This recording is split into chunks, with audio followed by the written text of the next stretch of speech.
السلام علیکم ناظرین، اس قسط کے آغاز میں خان مرکزی کمرے میں موجود تھا اور سخت غصے میں تھا۔ اتنے میں الوجہ لوگ بھی آ جاتے ہیں۔ خان کایا اور کوزو بیگ سے کہتا ہے تیمور اور اس کی اغوا کردہ لڑکی کو ڈھونڈو۔ کایا کہتا ہے خان بابا مجھے عکیز کو بھی ساتھ لے کر جانے کی اجازت دیں۔ خان کہتا ہے عکیز موجود نہیں ہے، جو کہا ہے وہ کرو۔ پھر وہ چلے جاتے ہیں۔ پھر خان وارگی بیگ سے کہتا ہے بالا میر کے جالوں کا مجھے پتا کیوں نہیں چلا؟ تو وارگی کہتا ہے مجھے بھی معلوم نہیں تھا، مجھ سے چھپ کر جال بچھایا۔ خان کہتا ہے تم اس وقت کہاں تھے؟ تمہیں تمہارے عہدے سے معزول کیا جاتا ہے، چلے جاؤ میرے سامنے سے۔ وارگی وہاں سے چلا جاتا ہے۔ باہر میجن اور رائب تائزن بھی کھڑے تھے۔ خان کہتا ہے چینی شہزادی سے کہو کہ آ جائے۔ پھر وہ دونوں اندر آ جاتے ہیں۔ رائب تائزن کہتا ہے جب میں آیا تو آپ یہاں موجود نہیں تھے، مجھے مبارکباد پیش کرنے کی اجازت دیں۔ خان اسے روک دیتا ہے اور کہتا ہے میری سرحدوں پر پہنچا ہوا تمہارا لشکر واپس لوٹے گا۔ تو وہ کہتا ہے ہمارے حقوق آپ پر زمانہ قدیم سے ہیں۔ شہزادے تیمور اور میجن کی شادی پر آپ نے میرے سامنے شہنشاہ سے وعدہ کیا تھا کہ شہزادی دکھی نہیں ہوگی۔ شہنشاہ چین اس بات سے ناراض ہیں۔ پھر خان کہتا ہے چین خان اعظم کے ساتھ بہت آگے تک جائے گا۔ جب میں نے لشکر کی واپسی کا کہہ دیا ہے تو واپس لوٹے گا۔ میجن کہتی ہے اگر شہزادہ واپس نہ آیا تو خان اس کی بات روک دیتا ہے اور کہتا ہے تب ہم چین سے جنگ لڑیں گے، اور اگر تم زندہ رہی تو اپنی عزت لے کر اپنے باپ کے گھر واپس چلی جانا۔ چلے جاؤ دونوں میرے سامنے سے۔ پھر وہ وہاں سے چلے جاتے ہیں۔ خان تیانگو سے کہتا ہے دانشتا کی طرف دیکھنے کی بجائے کرچچک کو حاضر کرو۔ پھر گن سلیم سے کہتا ہے تم نے اس عورت کو زہر دیا، پہاڑ مملکت اور چین مملکت کے ساتھ میرے تعلقات خراب کیے۔ اگر دوبارہ ایسا کیا تو جہاں سے آئی ہو وہیں واپس جانا ہوگا،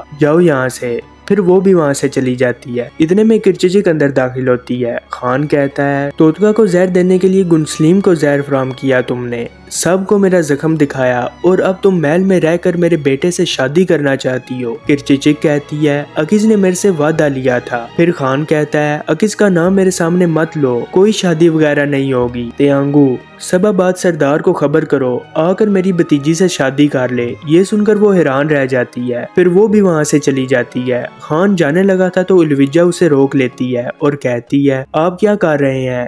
یہ کیسا غصہ ہے، سب کچھ الٹ پلٹ کر رکھ دیا ہے، ایسا نہیں ہو سکتا۔ پھر خان کہتا ہے مملکت کو کیسے چلانا ہے یہ تم مجھے سکھاؤ گی، اگر اچھا نہیں لگ رہا تو تم بھی روسی فائکنگ کے پاس اپنے والد کے گھر جا سکتی ہو۔ یہ کہہ کر خان وہاں سے چلا جاتا ہے۔ الوجہ حیران پریشان تھی۔ باتوگا اپنے کمرے میں پہنچتا ہے تو کرچچک سامنے کھڑی تھی۔ تم یہاں کیا کر رہی ہو؟ تو کرچچک کہتی ہے در حقیقت آپ لوگ یہاں کیا کر رہے ہیں؟ جو میں نے چاہا وہ مجھے نہیں ملا۔ خان اب میری شادی ایک ڈاکو آدمی سے کروا رہے ہیں۔ باتوگا کہتا ہے ہم نے تم سے سچ اگلوایا۔ اتنے میں عکیز آ کر کہتی ہے نکلو یہاں سے۔ باتوگا کہتا ہے تم یہاں کیا کر رہی ہو؟ گئی نہیں تم؟ کرچچک کہتی ہے میرا مطالبہ پورا کروائے بغیر یہ کہاں جا سکتی ہے؟ اگر ایسا نہ کیا تو سب کے سامنے باتوگا کی سچائی بتا دوں گی۔ ایک دن کا وقت دے رہی ہوں تم لوگوں کو، سوچ لو۔ پھر وہ وہاں سے چلی جاتی ہے۔ عکیز کہتی ہے مرکزی کمرے میں اگر آپ کے والد پیچھے مڑ کر آپ کو دیکھ لیتے تو؟ باتوگا کہتا ہے مجھے تمہاری ضرورت ہے۔ خان باتوگا کو آواز لگاتا ہے۔ وہ دونوں حیران ہو جاتے ہیں۔ پھر خان باتوگا کے کمرے میں آ جاتا ہے اور کہتا ہے جس لڑکی کے ساتھ تم اٹکے ہوئے ہو واضح ہو گیا ہے کہ پنجہ وہی ہے،